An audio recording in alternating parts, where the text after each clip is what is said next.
Boa tarde, então, dia 4 de junho de 2018, aula de Embriologia Geral para a turma 12A da Biologia. Hoje nós vamos falar sobre formação do sistema nervoso. Antes disso, só uma informação sobre a avaliação, né? Informações eu já passei, mas com a greve a gente teve a mudança do horário. A gente não teve uma impossibilidade da gente fazer naquele dia marcado, né? Então a prova vai para a próxima data que eu tenho já agendado, que é dia 9, sábado. A gente vai começar das 8 às 12 horas, a mesma sala lá no DGTI 01, e vou fazer até quarta-feira a divisão de turmas, tá? Normalmente eu faço uma pequena alteração naquela divisão que foi feita, para que não tenha problema, e devemos começar às 8. A matéria também já foi dada, é de fecundação até a formação da notocorda, né? Tem acredito que vocês já tenham assistido aquele vídeo de revisão sobre a matéria. Então tá aí. Se alguém tiver algum problema, alguma coisa, converse comigo antecipadamente. O pessoal que for fazer prova de genética, fale comigo. As meninas já me deram uma lista aqui com 3 nomes apenas, mas quem tiver fazendo genética, às vezes não é você, mas um amigo seu, alguém que você sabe que vai fazer prova de genética no sábado, me avise para que eu consiga colocá-lo na primeira turma, das 8 às 9, para que ele não tenha problema para fazer a minha prova e fazer a prova de genética. Combinado? Bem, então, sistema nervoso. O sistema nervoso é bem interessante porque é o seguinte, é o primeiro sistema que se forma, tá? A gente começa a ter indícios da formação do sistema nervoso no 14º dia, ou seja, ao final da segunda semana, algumas diferenciações celulares já indicam a formação do sistema nervoso.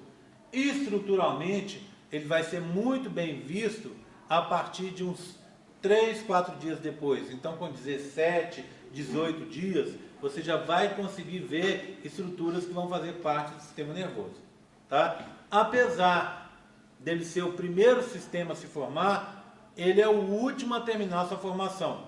Existe até uma tendência atual que diz que talvez esse sistema nervoso nunca, na verdade, termine a sua formação. Ele nunca se forme completamente.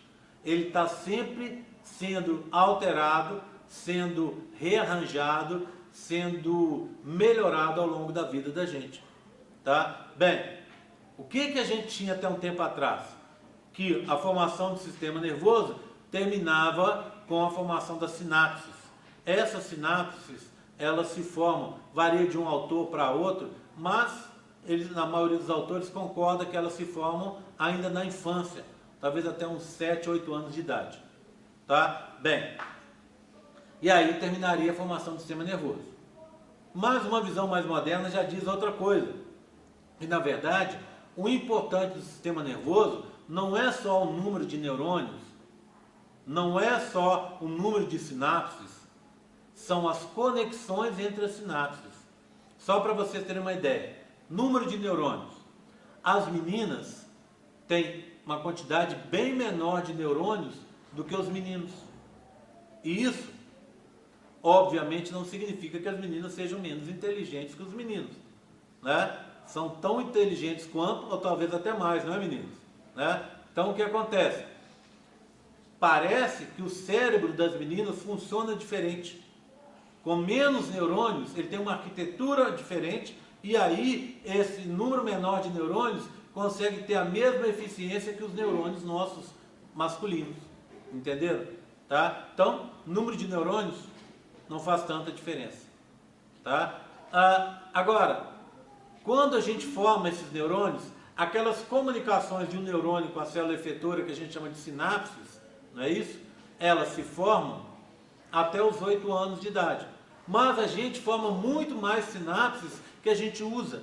Só para vocês terem uma ideia, tem estimativas que a gente tem 200 bilhões de neurônios. Muitas células, muitas, não é? E que cada neurônio faça em torno de 2.000 sinapses. Então é como se você pegasse uma cidade 10 vezes maior que São Paulo. São Paulo tem 20, não, a gente está falando 10 vezes, 10.000 vezes, não é isso? A gente está falando de bilhão, tá? E São Paulo a gente está falando de milhões. 20 milhões, 200 bilhões, tá? 10.000 vezes maior, tá certo? Ficando louco na minha conta. Bem, cidade muito maior que São Paulo, vamos dizer assim, tá? Você pegasse cada habitante e desse para ele 2.000 cordas, e cada cordinha dessa ficasse ligada a uma pessoa diferente. Porque é assim, não é? O neurônio tem os prolongamentos, e os prolongamentos se conectam com outras células efetoras, células musculares, células glandulares, outros neurônios, outras estruturas do organismo, e através dessas expansões que eu estou chamando de, que o final delas são as sinapses, não é assim? Bem, a gente não usa todas, porque seria impossível a gente usar. Lembra aquela bobagem, né? Que a gente só usa 10% do nosso cérebro e tal? A gente usa quanto a gente precisa. Às vezes você está usando toda a sua capacidade cerebral, às vezes você está usando menos do que 10. Você usa o que você necessita. Isso também é uma balela, uma mentira, não é? Mas tem caminhos, vamos dizer assim, que não são percorridos normalmente, ou que nunca são percorridos, porque são tantas sinapses, tantas conexões entre um neurônio e outro, que você não usa tudo. Só para vocês terem uma ideia, existem 3 tipos de neurônios. Os neurônios efetores ou motores, aqueles que realizam a ação. Por exemplo, eu estou mexendo no meu braço agora devido aos neurônios motores que eu tenho. Se eu tirar esses neurônios motores, eu fico paraplégico, eu não consigo mexer com os braços. Tá certo? Bem, e existem neurônios que são neurônios que pegam a informação e levam para o cérebro. São os neurônios sensoriais ou sensitivos, não é isso? Eles estão captando informações do meu corpo, do meio ambiente, pelos órgãos dos sentidos, etc. E estão levando tudo lá para o meu sistema nervoso. O sistema nervoso ele tem uma sede, que a gente chama de sistema nervoso central. É lá que esses neurônios motores vão se conectar com os sensitivos. Ou os sensitivos vão se conectar com os motores, que seria de sensitivo para motor e não o contrário, não é verdade? Bem, quem controla essa conexão são neurônios que a gente chama interneurônios, ou neurônios associativos. Então, toda a informação que eu tenho sensitiva passa no meu cérebro por vários neurônios associativos. Esses neurônios associativos, no final, a partir deles vai ser tomada uma decisão, que é tipo assim, vou mover meu braço, ou não vou mover meu braço. Ou vou fazer tal coisa, ou vou começar a produzir prostaglandina agora, ou eu vou começar a liberar adrenalina, ou eu vou contrair o músculo liso do estômago, etc, etc, etc. Estão vendo? Toda uma série de informações são tomadas depois que a informação do ambiente chega no meu cérebro, ela é trabalhada por esses interneurônios e depois vai ser dada uma informação motora que vai fazer ocorrer alguma coisa. Concorda comigo? Bem, então o mais importante são esses interneurônios, esses neurônios associativos, que pegam uma informação aqui, junto com outra lá, com outra, e fazem um resultado final. Até há um tempo atrás, existia muito uma classificação de inteligência como aquela história do QI. O que é o QI? É quem guarda mais informação. O coeficiente de inteligência é isso, é quem guarda mais informação, né? Então o que é você guardar mais informação? É aquele cara que tem um monte de informações enciclopédicas aí.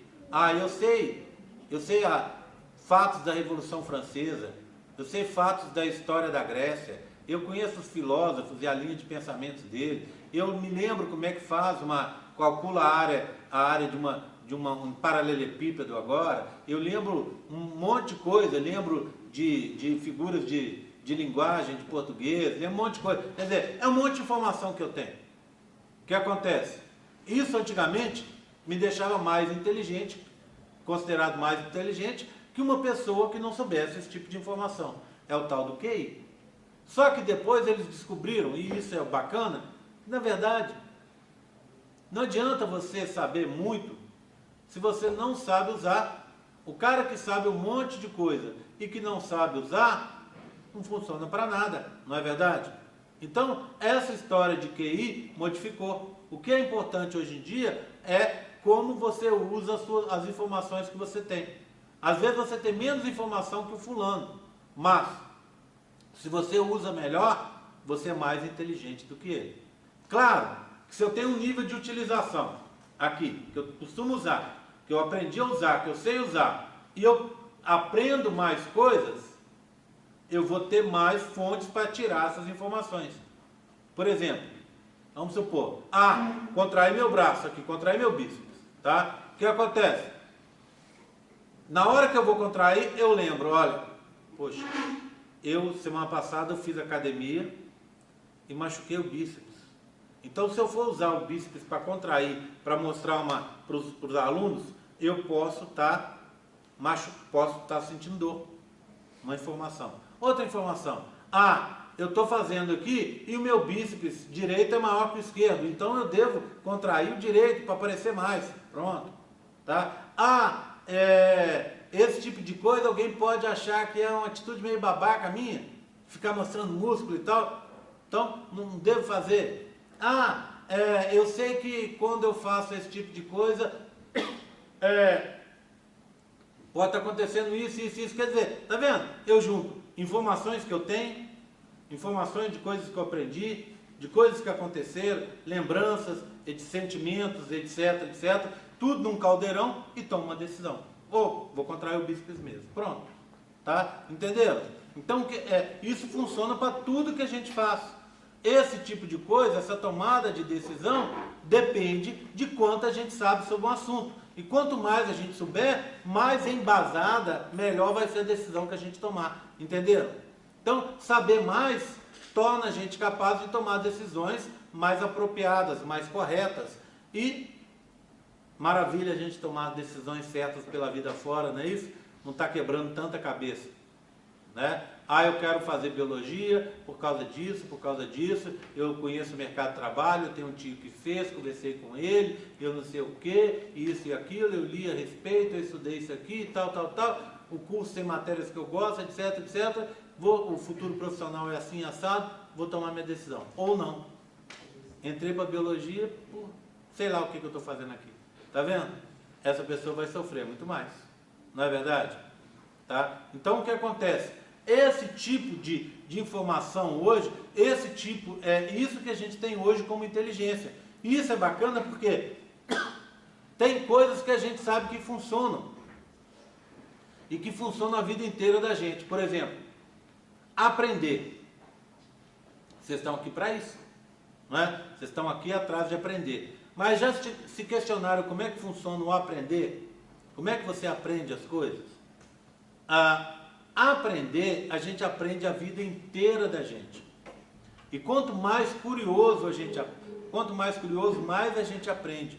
Então, aquela curiosidade que a gente tinha na nossa infância, naturalmente, muitas das pessoas suprimiram isso.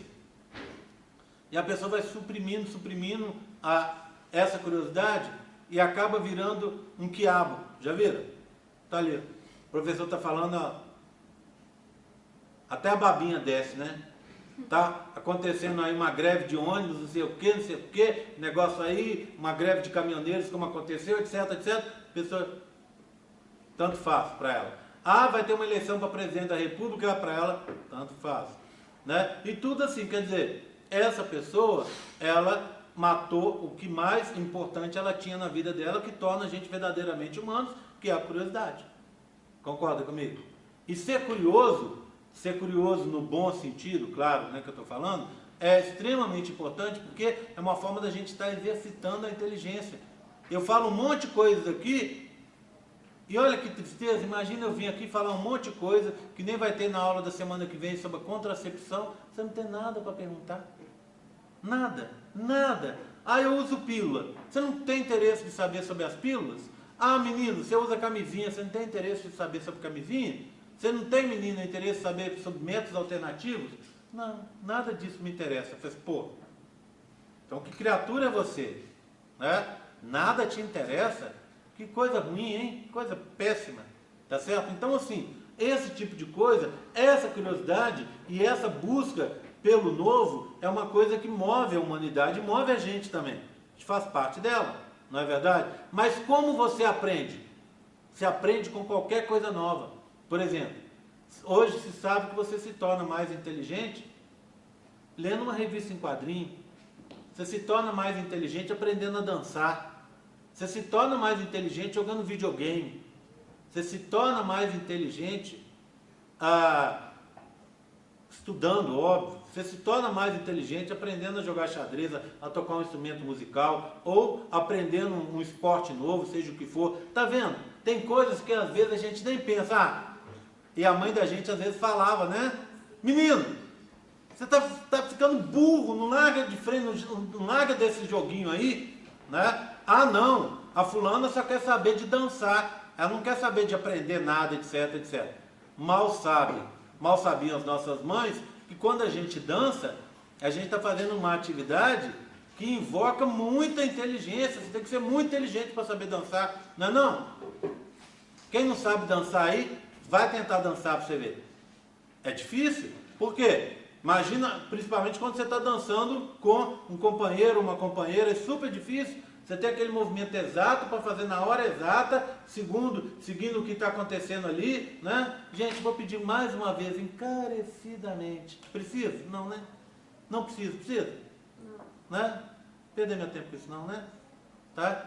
Então, para você fazer esse tipo de movimento, você tem que estar acompanhando o ritmo da música, não é? Pior, aí você vê de vez em quando a pessoa, você vai, principalmente dança de salão, já viu? Você vai numa festinha, né? Os coroas, seus coroas te levam lá, aí chega lá, toca música de salão.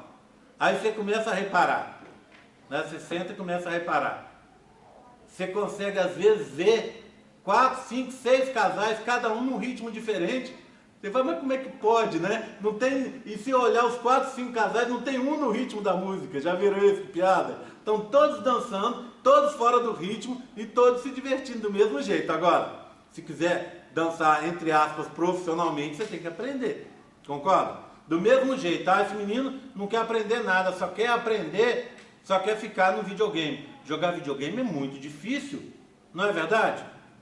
Fala com a sua mãe um dia, fala, sua mãe, vem cá, senta aqui, vamos jogar o videogame comigo para você ver o tanto que é difícil, né? Você tem que saber o que vai fazer, para onde que vai, naqueles mundos intermináveis, que daí tem que pegar uma bomba aqui, tem que fugir de um dragão ali, tem uma armadilha aqui, tem não sei o que para fazer, para passar de fase, etc, etc. É extremamente difícil.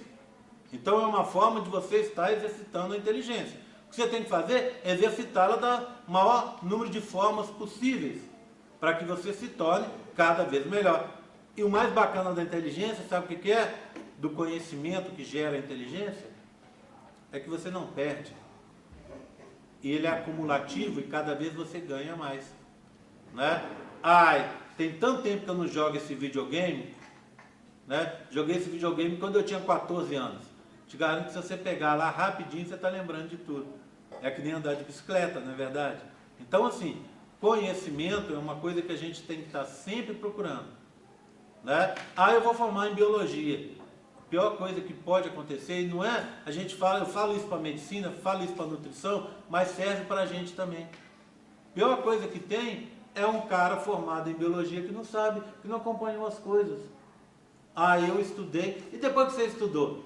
Poxa, eu vejo de vez em quando, infelizmente, a gente está num mundo triste, né? Outro dia, não sei o que aconteceu, uma reportagem, não sei, alguma coisa assim, e uma série de pessoas, de alunos de colégio e tal, de ensino médio, enchendo a boca, e provavelmente tem alguns amigos aí entre vocês que também falam esse tipo de coisa, que nunca leram um livro na vida deles. Você fala, nossa, que triste da sua vida, hein, filho? Que triste, né? Experimenta um dia para você ver como é bacana. Como você nunca leu, começa lendo os livros infantis, né? Daquele bem simplesinho, com mais gravura que letra, tá? Você vai começar a ver como é que eles são bacanas, daqui a pouco você está lendo aí, está assistindo Game of Thrones e lendo a coleção inteira para entender o que está acontecendo, ou procurar comparar uma coisa com a outra, etc, etc, né? É o que acontece, né? Mas, infelizmente, ser inteligente não é para todo mundo, né? Infelizmente. Bem, então, é assim que funciona. Ele começa muito cedo, por quê? Porque ele tem uma atividade para coordenar os outros sistemas. E não vai provavelmente terminar nunca, tá? Por quê? Porque a vida inteira a gente é obrigado a aprender coisas novas. Por exemplo, uma língua. Ah, eu quero aprender uma língua estrangeira. Legal. Quem sabe uma língua, além do português, tem mais facilidade para aprender outra, não é? Se você sabe inglês, por incrível que pareça, fica mais fácil aprender o francês. Se você sabe o inglês, o francês, o italiano, mais facinho. E assim vai, o alemão fica mais fácil, etc, etc, etc. Claro que cada língua tem as suas características, tá? Mas o fato de você estar aprendendo parece incrível. Eu aprendi inglês primeiro, depois aprendi o francês. A gente consegue associar línguas que você fala, poxa, mas a origem dessa língua é diferente. Bem, elas tiveram ao longo do tempo, dos séculos, contato. E tem palavras em inglês que vieram do francês, tem estruturas do francês que vieram do inglês e assim por diante. O melhor momento para aprender uma língua é com 3, 4, 5 aninhos. 2 para 5 anos, quando você está aprendendo a falar. Por quê? Porque aí você aprende a língua como se fosse um nativo do país. Então, imagina você numa casa em que seu pai é inglês, conversa com a sua mãe em inglês. E a sua mãe conversa com ele, responde ele em português. E a sua avó que vem morar com vocês é alemã. Também pouquíssimo português, pouquíssimo inglês. E tem aquele tio sueco que está agora morando com vocês há 3 anos. O menininho que estiver aprendendo, muito provavelmente, se ele tiver contato com essas 4 pessoas, ele vai aprender as 4 línguas. E vai falar sueco, vai falar alemão, vai falar francês, vai falar inglês, português, seja lá o que for, praticamente sem sotaque. Tá? Tudo bem, legal, né? Legal. Mas, a gente consegue aprender essas línguas todas? Claro que consegue. Senão, eu vou dizer o motivo exato. Sabe por que, Samantha, que você consegue? Porque senão não tinha mais curso de língua, não. Eles tinham tudo falido. Tá? Alguém tem que aprender. Se você tem um curso, eu vou lá no curso X ou no curso Y. Não aprendi, mas alguém aprende. Alguém vai até o final e aprende. Concorda comigo? Então, assim, você consegue aprender uma língua estrangeira, ou aprender física quântica, ou aprender mais difícil que a física quântica, embriologia, em qualquer momento da sua vida, desde que você queira. Concordam? Tá? Mas aí tem que querer. É o que, daqui a pouco, parece uma brincadeira, mas se a gente fizer um exercício de futurologia aqui, ó, daqui a 7 anos não é nada, hein? 7, 10 anos, não é nada. Tudo bem? Muitos de vocês vão estar aqui, ó, onde eu estou. Não é verdade? E aí você vai ver o seguinte, que o quanto que às vezes é difícil você ensinar. Para que quando você ensina e está afim que as pessoas aprendam. Porque muitos colegas meus, infelizmente, o cara ensina e não está afim que as pessoas aprendam. Eu já acho o contrário. Eu acho que se você está aqui, você tem que ensinar e tem a obrigação de tocar as pessoas, pelo menos para que uma maioria folgada aprenda o que você está ensinando. Não é verdade? Por isso que de vez em quando eu invento filmar, tem modelo, tem não sei o que, justamente para procurar tocar o máximo de pessoas possível para que elas aprendam. E o que é tocar o máximo de pessoas possível? Infelizmente, a gente descobre que tem pessoas que não estão afim. A pessoa que não está afim, não adianta. E isso, eu já estou velho ensinando, e até hoje não entra muito na minha cabeça. Quando uma pessoa deixa de aprender, fico eu triste.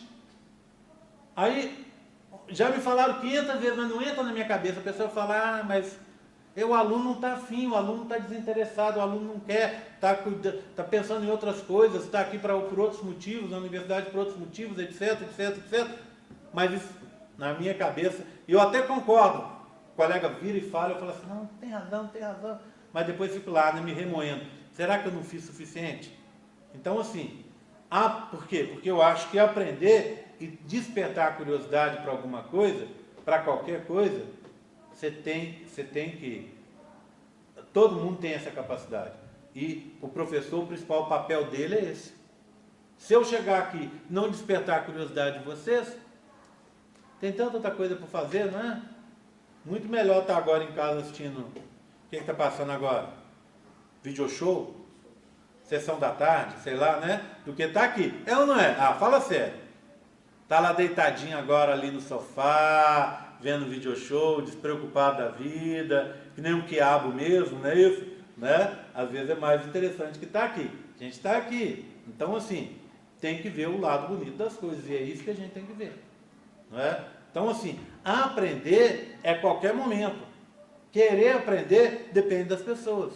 Eu não tenho como abrir a cabeça de uma pessoa, chegar para uma determinada pessoa e falar: filho, filha, você tem que aprender, você tem que largar o celular, o professor está dando aula, não fica com o celular escondido atrás da mochila para você fazer, enquanto o professor está dando aula, você está fazendo outras coisas, cuidando da sua vida, né? No momento errado, e não adianta falar, não adianta falar. Aí o que acontece? Aí você faz o que você tem que fazer, que é aprovar quem tem que aprovar e torcer para você ser justo o suficiente para conseguir reprovar essa pessoa, porque ela tem que ser reprovada.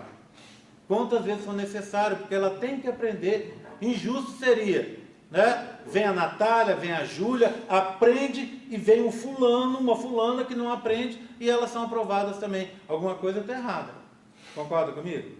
Significa que aprender ou não aprender em embriologia, dá no mesmo. Né? Bem, já fui muito longe, vamos voltar? Bem, então começamos lá na segunda semana, tá? A primeira manifestação visível da formação do sistema nervoso é uma coisa que a gente chama de neurulação. Vamos lá. Quem induz a formação do sistema nervoso? Uma parte chamada, vocês já aprenderam, notocorda, tá? Então como é que é a notocorda? A notocorda libera substâncias indutoras e vai fazer essas substâncias, vão fazer com que ocorra uma transformação aqui, não é? O que você tem? Esse aqui, antes era o epiblasto, eu já mudei o nome dele. Falei quando surgiu a linha e o nó, passou a ser ectoderma. Vou mudar de novo, olha que maldade. Quando surgia essa região aqui, ó, cinza, começou a surgir o sistema nervoso, então eu mudo o nome desse branquinho. Mudo não, vou dar um sobrenome, tá? Ao invés de se chamar ectoderma, eu vou chamá-lo de ectoderma de revestimento. E no futuro ele vai dar origem à epiderme, a parte de fora da pele. E esse que está aqui, ó, é o ectoderma nervoso, neuroectoderma, tá? Então, agora, quando surgiu o neuroectoderma, o ectoderma aqui ficou como ectoderma de revestimento, tá? E o que está acontecendo? Como é que ele se formou? Ele se formou porque aqui embaixo está a notocorda, não é isso? E ela libera compostos indutores que vão fazer essa transformação aqui, tá? Neuroectoderma é o tecido, ponto final, tá? Agora, esse tecido vai sofrer alterações ao longo do seu desenvolvimento. A primeira forma dele é essa que vocês estão vendo aqui, ó, elevada, tá vendo?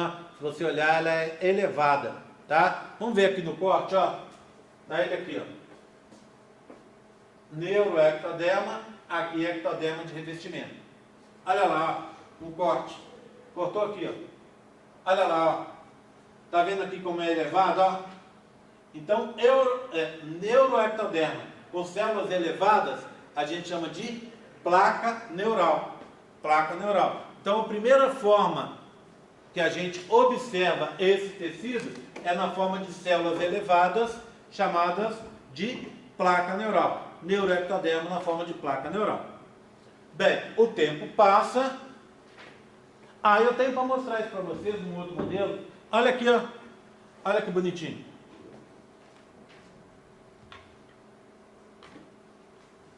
Pegar aqui e mostrar aqui.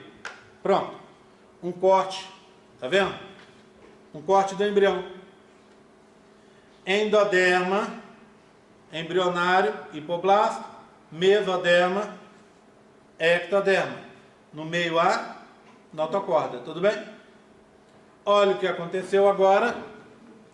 Notocorda liberou compostos indutores. E olha lá, ó. Esse aqui está um pouco apertado, não está entrando. Ai, pronto, entrou um pouco. Tá? Olha lá, ó. Mais elevado, tá vendo? Então, por ser mais elevado, a gente chama de placa neural, esse cinza. Na região limite entre a placa neural e o ectoderma de revestimento, ou seja, seria mais ou menos aqui, ó. Tá vendo, ó? Onde eu estou passando o dedo aqui, ó. Onde está essa linha, tá vendo, ó? Viu? Essa regiãozinha que está aqui, aqui está indicada de verde, tá vendo? Eu chamo essa região de prega neural. Ela separa a placa neural do ectoderma de revestimento. Tudo bem, tranquilo? Passa mais um pouco. Tiro esse daqui e vamos para o próximo. Olha o que aconteceu agora. Começa aqui, né? Ó, cortei. O que está acontecendo? Ó, uma dobra. A placa neural, o neuroectoderma estava na forma de placa neural, agora começou a sofrer um dobramento em direção ao mesoderma, tá vendo? Então formou um sulco. Então, neuroectoderma na forma de sulco neural. Olha aqui, ó. Tenho esse aqui para mostrar para vocês. Olha. Tudo bem? Tá dobrando, tá vendo? Fazendo um sulco. Sulco neural. Tá? Olha aqui, ó. As pregas neurais aqui e aqui, tá vendo? Agora, olha aqui, ó. Esse sulco vai ficando mais profundo. Então compara esse com esse, tá vendo? Ficou mais profundo o sulco. E quando ele foi se aprofundando, ele foi puxando junto de si o quê? Encostar uma com a outra, as duas o quê? Pregas neurais, tá vendo? Uma prega, outra prega. As duas estão se aproximando. E junto está trazendo o quê? O ectoderma de revestimento. Está puxando junto. Tá vendo? Está afundando, as pregas ficam no limite. Quando vai dobrando para dentro, essa prega vai vindo para cá e junto vai puxando esse tecido aqui, que é o quê? O ectoderma de revestimento. Bem, vou deixar esse aqui também. E agora, olha aqui o que aconteceu, ó. Se fechou, tá vendo? Então, o que eu tenho em cima? Ectoderma de revestimento, tá vendo? Embaixo, eu tenho aqui as pregas. Só que quando uma prega se junta com a outra, então imagina, veio uma prega, veio outra. Elas vêm, encostou. Quando elas encostam, elas fazem uma crista neural. Então a união das duas pregas forma a crista neural. Tá certo? Tá aqui, ó. E em cima não tem mais buraco, tá vendo? Por quê? Porque o ectoderma foi sendo juntado aqui, ó. O ectoderma de revestimento foi juntado, pronto. Ficou só o ectoderma do lado de fora. E lá dentro? Aquele sulco neural virou o quê? Um tubo. Então, sulco neural virou tubo neural. Placa neural, sulco neural, depois tubo neural. Tá aqui, ó, tubo neural. Prega neural, crista neural. Tudo bem? Seguindo. Agora, olha o que vai acontecer. Então, ó. Eu fiz errado, né? Essa é as pregas se juntando, tá vendo, ó? Uma com outra. E quando se juntou, forma a crista, tá vendo? Tá? Aquela eram as duas pregas se juntando, agora a crista. E por último, o último modelinho. Olha lá o que acontece aqui agora, ó. Olha aqui, ó. As células da crista neural vão migrar. Para onde? Para o tecido vermelho. Como é que eu chamo de tecido vermelho? Mesoderma embrionário. Vão formar estruturas dentro do mesoderma. Que estruturas são essas? A gente vai aprender daqui a pouco, tá? Ok? Então, antes da gente aprender que estruturas são essas, eu vou mostrar para vocês uma animaçãozinha, um GIF animado, para vocês entenderem o processo, tá? Então vamos lá, ó. Olha aqui. Saltar esse, vem para cá, tá? Então o que acontece? Nesse GIF animado, você vai ter 3 tonalidades de azul. Vai ter um azul claro, que é o neuroectodérmico, tá? Que vai estar na forma de placa, de sulco, depois de tubo. Azul claro. Depois tem um azul intermediário, tá vendo? Ó? Nem tão claro, nem tão escuro quanto esse. Esse azul intermediário é o ectoderma de revestimento. Tranquilo? E no meio, conectando o azul claro com o azul intermediário, eu tenho um azul escuro, que é o que? A prega neural. E embaixo vai aparecer um tubinho, na verdade um bastão, que é o que? A notocorda. Aqui está de rosa, mas eu acho que ela vai aparecer de creme. E depois, de um lado e do outro, vão aparecer vai aparecer o mesoderma intraembrionário, tá? Então o GIF vai começar a rodar aqui agora. É um GIF daqueles mais antigos que não tem começo nem fim, tá? Então ele gira direto. Muito provavelmente na hora que eu colocar para rodar, ele não vai estar no ponto certo. A gente espera ele rodar uma vez, enquanto eu vou explicando, e depois a gente vê mais uma, 2 vezes, ou quantas vezes for necessário. Vamos lá. Olha, tá acabando, tá vendo? Ó, olha, começou placa, tá vendo? Dobrando para sulco. Olha as pregas se aproximando, ó, azul escuro. E trazendo junto com elas o ectoderma. Juntou, fez um tubo. Quando junta as 2 pregas, vira crista. E olha fechando lá em cima o ectoderma de revestimento, tá vendo? E olha agora as células da crista migrando. Para onde? O tecido que está ali, que é o mesoderma intraembrionário. E embaixo a notocorda. Vamos ver mais uma?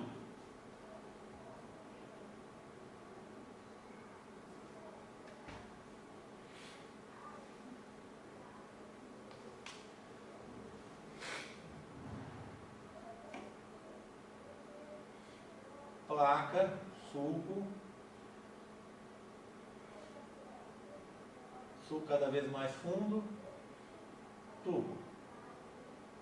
tubo, prega, crista, ectoderma de revestimento se fechando, células da crista migrando. Ok? Como é que chama esse processo? É o processo de formação, início da formação do sistema nervoso.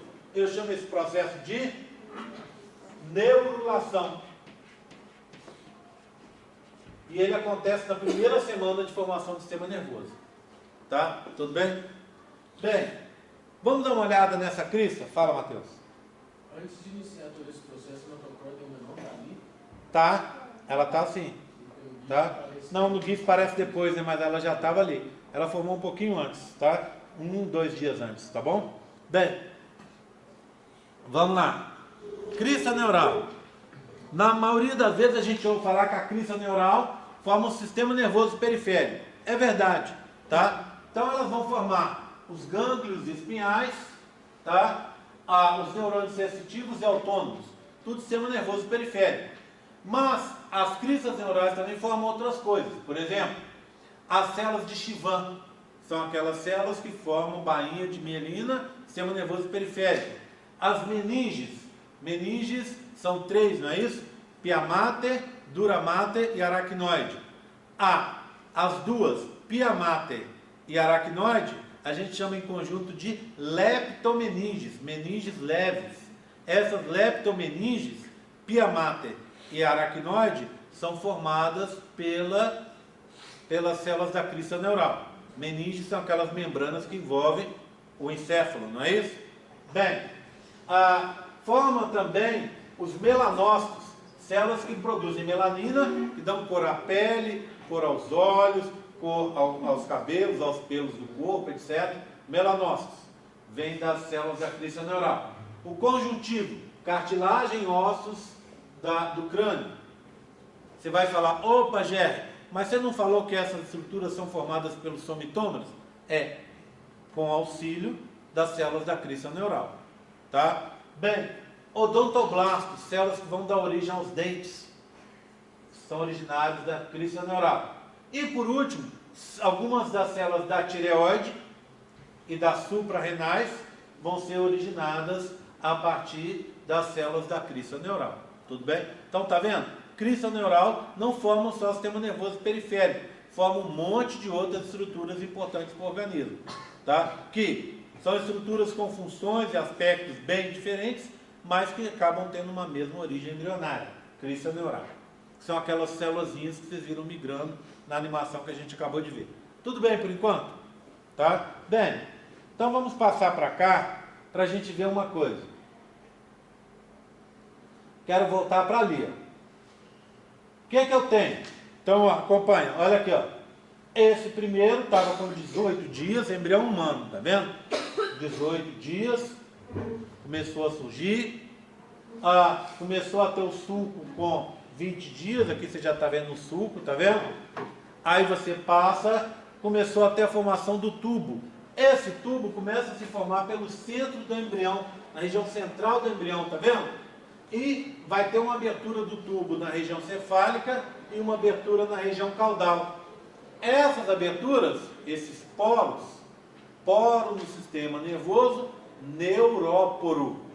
Neuróporo cefálico, neuróporo caudal, neuróporo anterior, neuróporo posterior. Tudo bem?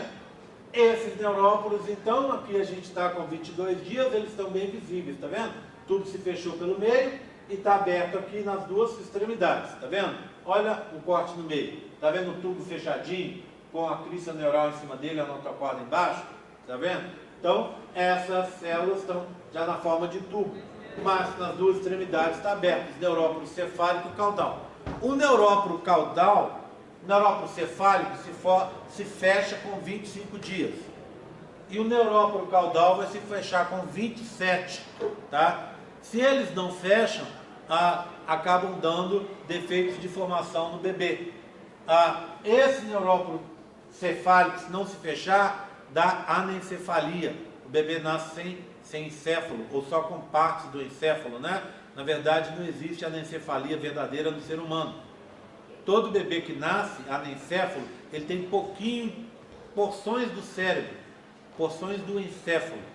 Então, a gente diz que o nome correto na linguagem médica é merocefalia, tá? Merocefalia e não anencefalia.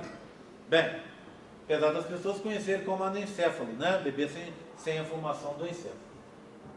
Se aqui não se fecha, anencefalia. Se aqui não se fecha, já viram bebês que nascem com uma abertura aqui embaixo, logo acima do bumbum, a coluna exposta, é o que a gente chama de espinha bífida, tá? É uma outra condição, é um outro defeito congênito, que se você não cuidar, pode levar a uma infecção e até morte do bebê, tá certo? Então, 25 dias se fecha o neuróporo cefálico, 27 o neuróporo caudal, tá? Bem, agora eu quero passar para esse aqui.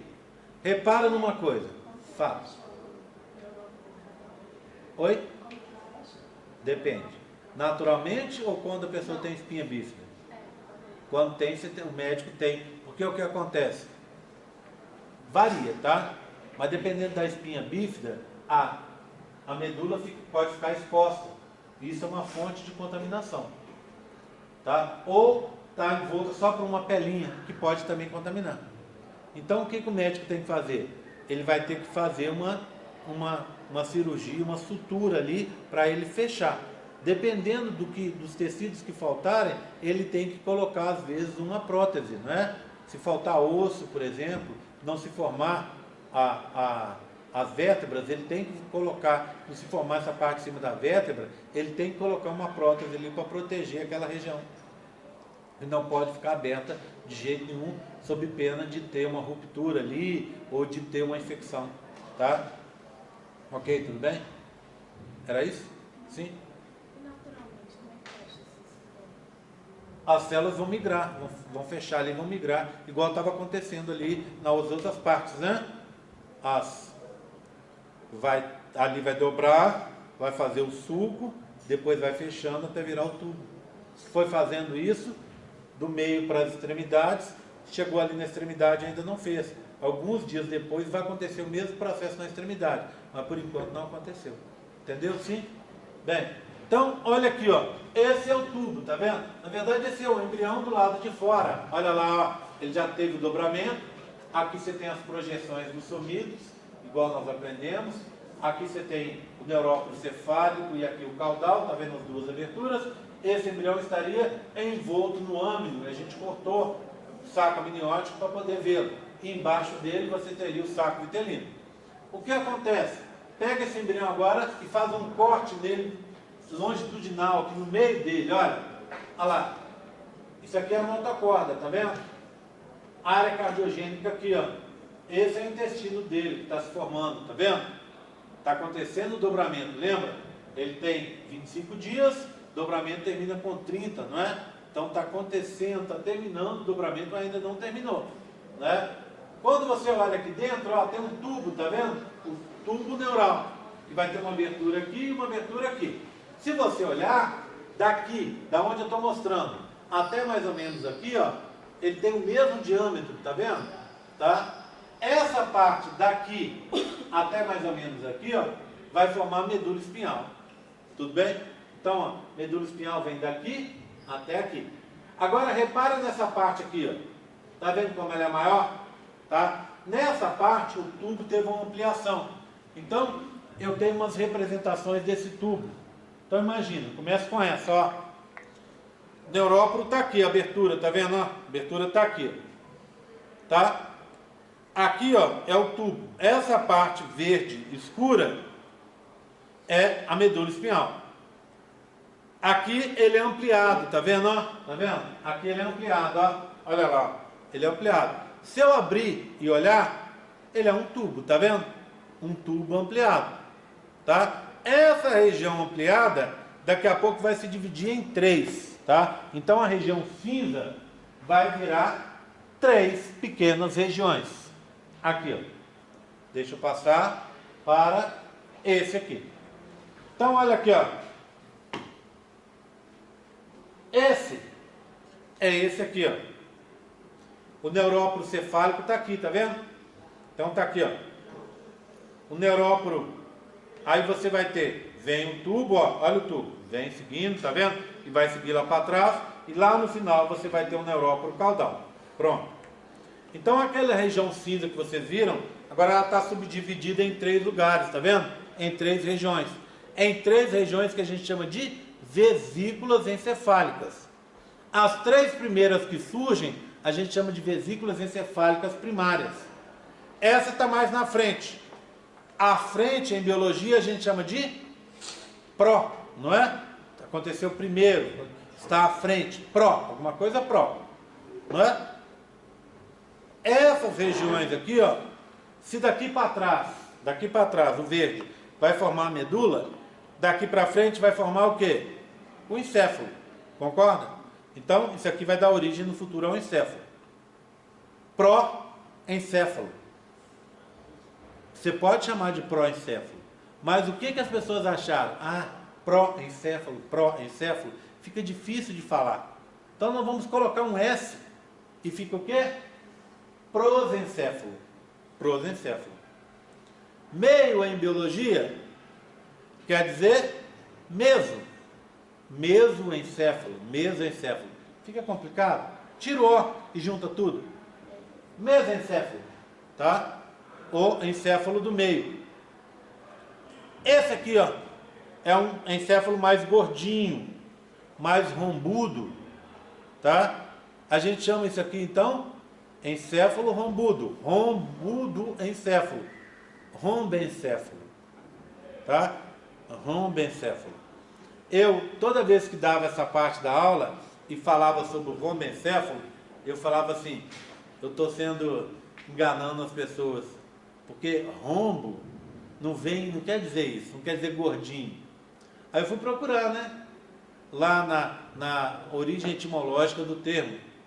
E a origem etimológica de rombo é justamente isso, gordinho, ou em forma de machadinha, tá? Como isso aqui não tem nada de forma de machadinha, vamos para o gordinho mesmo, tá vendo? Um encéfalo gordinho.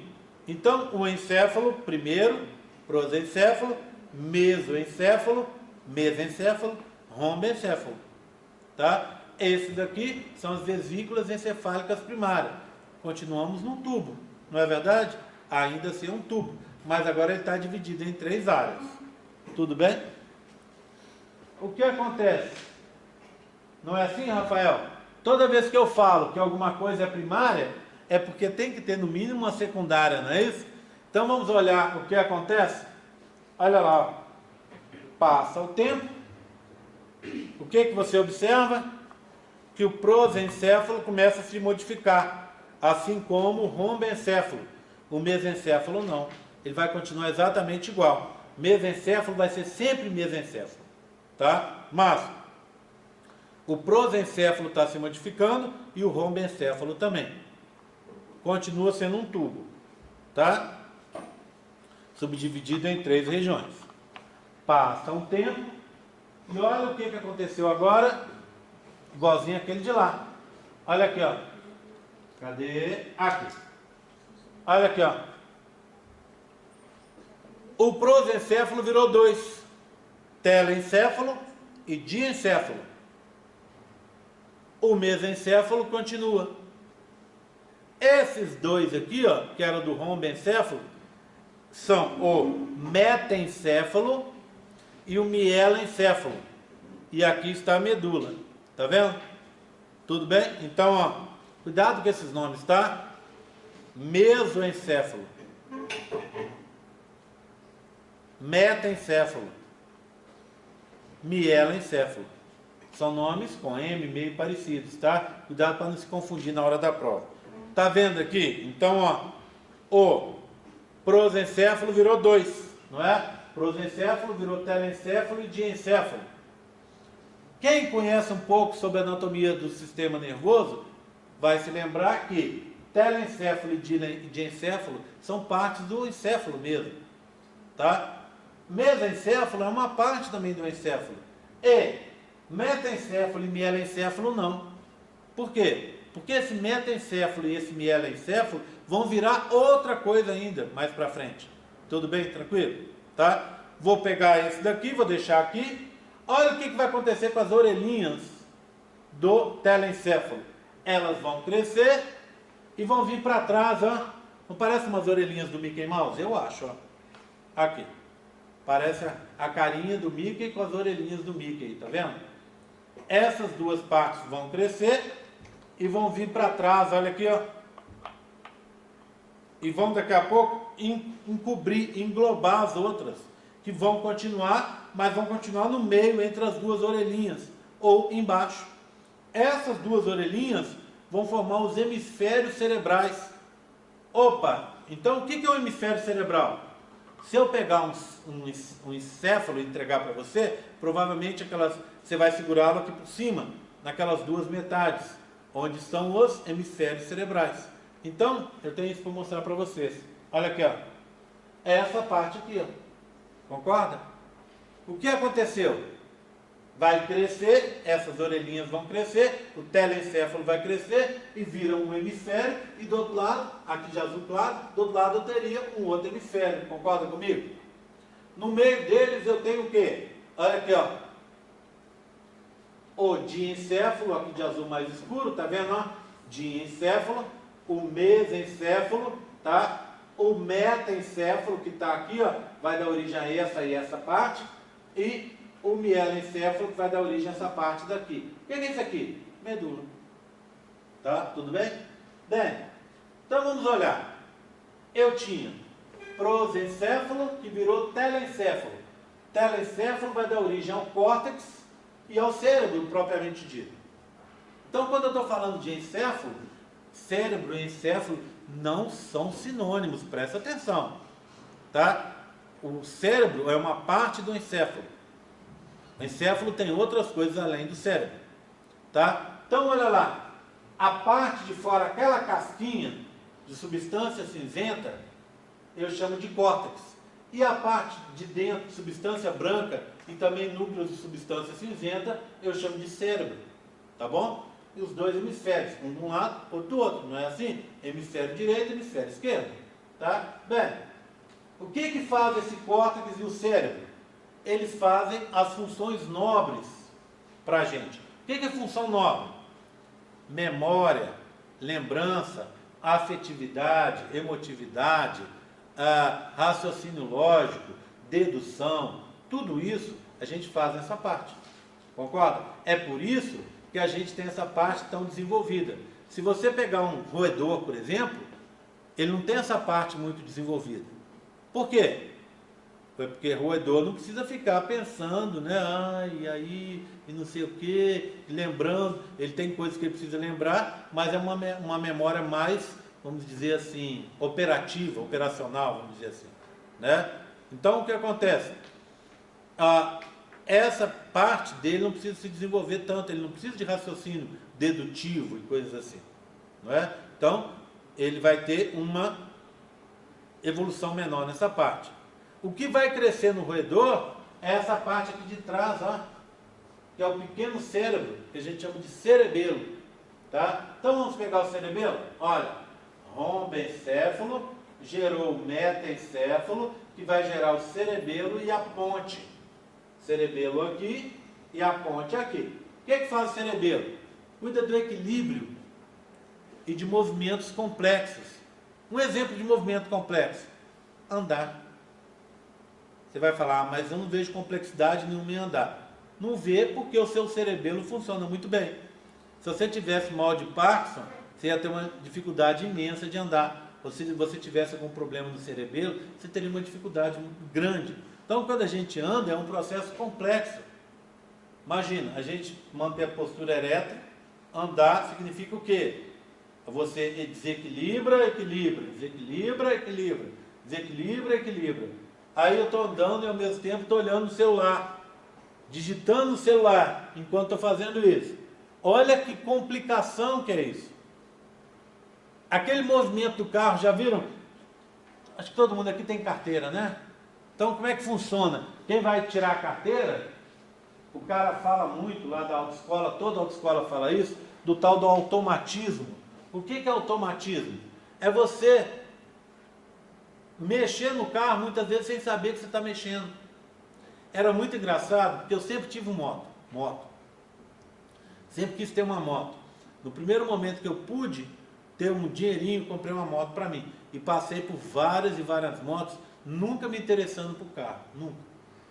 Aí comecei a cair demais de moto, vivia caído, vivia machucado. Aí um dia, eu, dando prova aqui à noite, fui embora para casa e caí lá na educação física. Caí, machuquei pouco, mas assim, a moto caiu em cima de mim, e já não era a primeira vez, que já acontecia. Aí eu resolvi trocar a moto. Devolvi a moto, fui lá pro cara, entreguei a moto, falei com ele, eu quero um carro. Aí comprei essa picape, que vocês me veem andando nela aí. O que acontece? Eu já tinha costume de andar com o carro da minha mulher, mas era carro automático. Então eu já tinha esse costume de andar para me localizar assim. Quando eu comecei a usar esse carro, que era o carro manual, cara, primeiras 2 semanas eu ficava cansado mentalmente. Eu chegava em casa assim, por quê?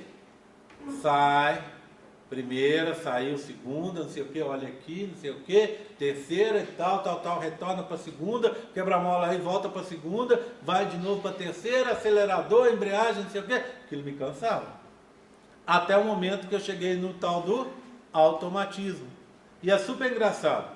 Você vai dirigindo, vai embora e tal, às vezes tem alguém conversando com você, comigo acontece às vezes, de ter alguém no carro conversando comigo, e às vezes a pessoa não nota, mas às vezes fica meio óbvio. Eu sem falar nada, isso é até automatismo meu também, eu pego a mão e coloco no câmbio assim para ver em que marcha que eu estou. Porque não é um carro desse moderno que marca a marcha no painel, né? Então o que acontece? Eu estou assim, falo assim, nossa, aqui era a hora, dá para dar uma embaladinha aqui, colocar uma quarta. Aí eu olho e falo assim, opa, já estou de quarta. Ou então o carro está meio esquisito assim, aí eu olho e falo assim, só põe a mão assim e falo assim, estou de quarta, volto para terceira. Quer dizer, isso tudo às vezes a gente faz sem notar que fez. Por quê? Porque é automatismo. E quem faz isso? Cerebelo. É o cerebelo que faz esse tipo de coisa. Ele que faz esses movimentos. Então, um bicho mais simples, um roedor, por exemplo, ele tem um cerebelo muito desenvolvido. Por quê? Porque já viu o bicho como é que é esperto? Como é que ele faz, às vezes, coisas incríveis assim? Por quê? Porque ele tem esse cerebelo desenvolvido para esses movimentos, né? E quem, humano, por exemplo, que tem o mal de Parkinson, essa região começa a ficar, você começa a ter destruição dessa região e você perde esse controle, tá? Então, voltando, ó, telencéfalo, já falei, diencéfalo. No diencéfalo tem duas coisas importantes. O hipotálamo, preciso falar de hipotálamo aqui? Não. O hipotálamo nós aprendemos na primeira aula. Ele controla a hipófise. Bom, tá? Não fizesse mais nada na vida dele, já era muito importante, porque já que a hipófise controla as outras glândulas, né, do corpo, e o hipotálamo controla a hipófise. Tálamo controla, é um centro que vai controlar os órgãos dos sentidos, tá? Aqui, por exemplo, tem aquela pineal. Pineal, o pessoal da biologia, tem muita gente da biologia que gosta demais da pineal. Tem uma história de pineal ter a ver, porque a pineal é um local de produção de melatonina. Então, o que acontece? Controla a sazonalidade e controla nosso relógio biológico. Então, além disso, essa região aí, ó, essa região do tálamo, ela vai controlar órgãos dos sentidos. Então, é um centro de controle de órgãos dos sentidos. Tudo que você tem de órgãos do sentido, com exceção do olfato, tudo passa por lá. Então, o tato, a audição, a parte visual, tudo dá uma paradinha lá para ser processado. Bem, mesencéfalo, está aqui, ó, vermelhinho, tá vendo? Controla o tônus muscular e também tem a ver com alguns órgãos dos sentidos, tá vendo? Audição, visão, postura também, que tem a ver com o cerebelo, que eu acabei de falar com vocês. Olha que coisa interessante. No nosso encéfalo, nada fica num lugar só.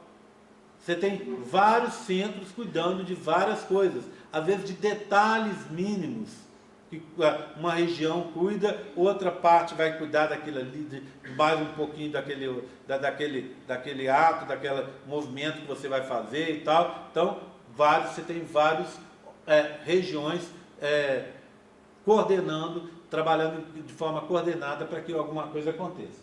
Isso que às vezes, em caso de alguma lesão, de algum acidente, preserva algumas funções. Preserva algumas funções. E você já viu aquela história, Júlia, de você fazer exercício para você conseguir recuperar o movimento?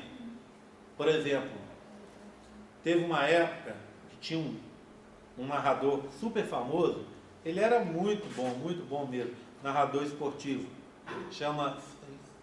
ele ainda está vivo, chama Osmar Santos.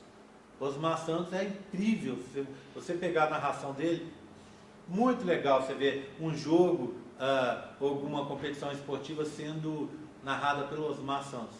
O que aconteceu?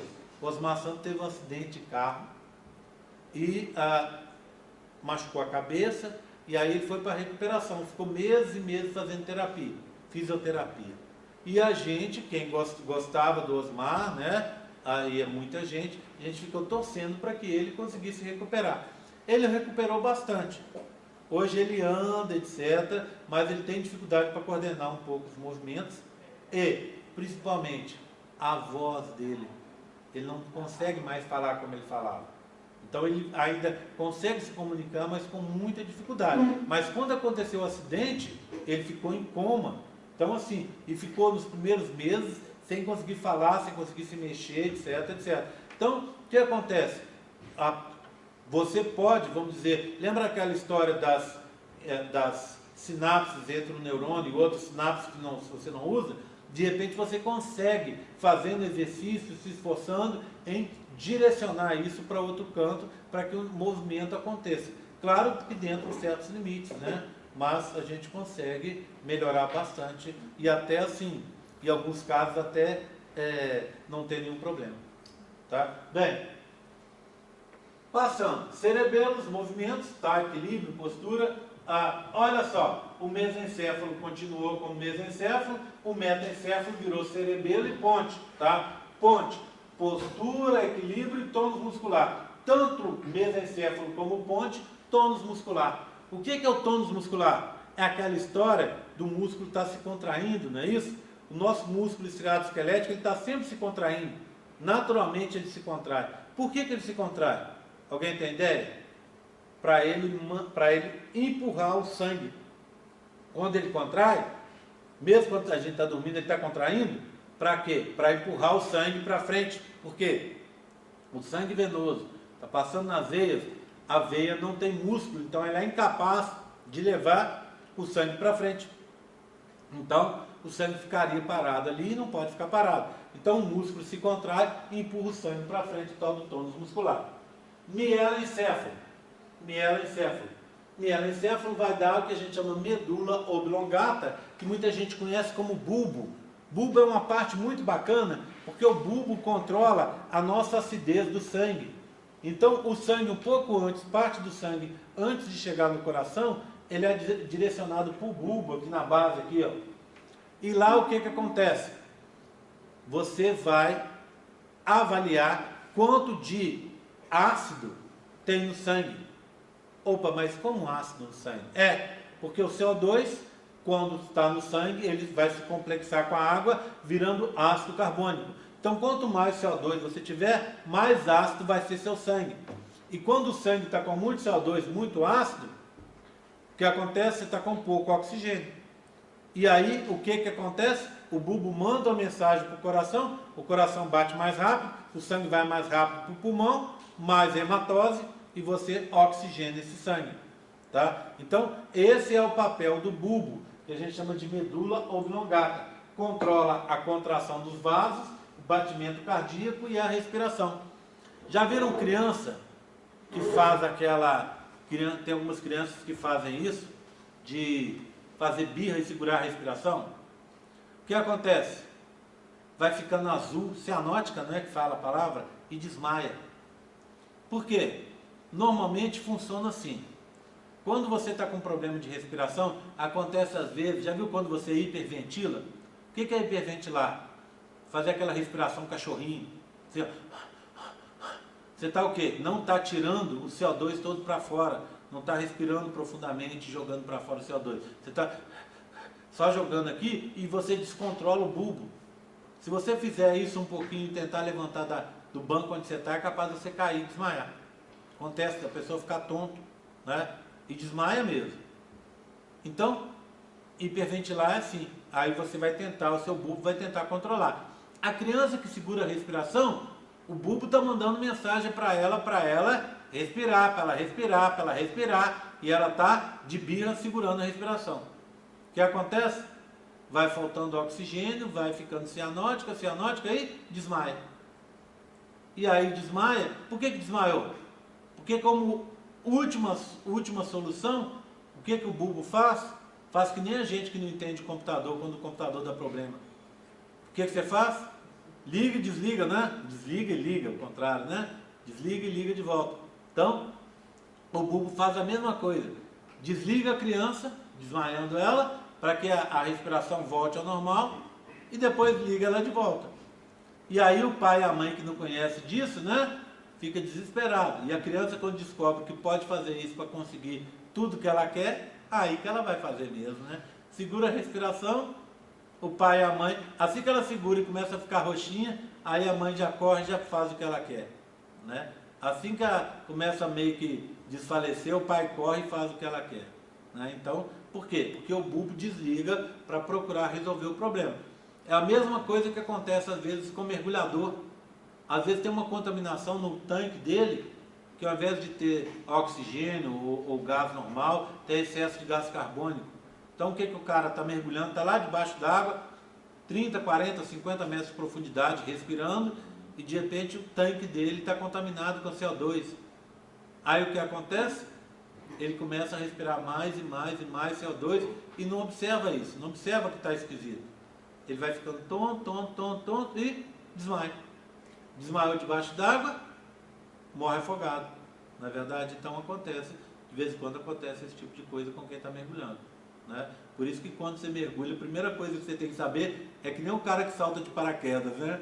Primeira coisa que ele tem que saber, se o paraquedas vai funcionar. O cara que mergulha, se o tanque está certinho, se está tudo funcionando direitinho, se é de boa procedência onde você pegou e tal. Porque depois que está ali, meu amigo, deu problema. Não sei se vocês já tiveram a oportunidade de mergulhar. Você mergulha, quando você olha para cima assim, ó, 30 metros de água para cima de você, meu, você fala, aqui só Deus para me salvar se acontecer alguma coisa. Então, o bulbo faz isso, ok? Tudo bem? Tranquilo? Tá? Alguma dúvida a respeito? Então eu falei hoje sobre as vesículas encefálicas e falei para vocês sobre a formação inicial do sistema nervoso, a neurulação. Tá? Na próxima aula eu continuo falando sobre aquela história da formação do amniocórdio, mas mais voltado para a formação da decídua, e depois a gente vai falar de placenta e assim sucessivamente. Combinado? Tá? Alguma dúvida? Não? Natália? Oi? Cordão umbilical, na hora de falar de placenta também eu tenho que falar.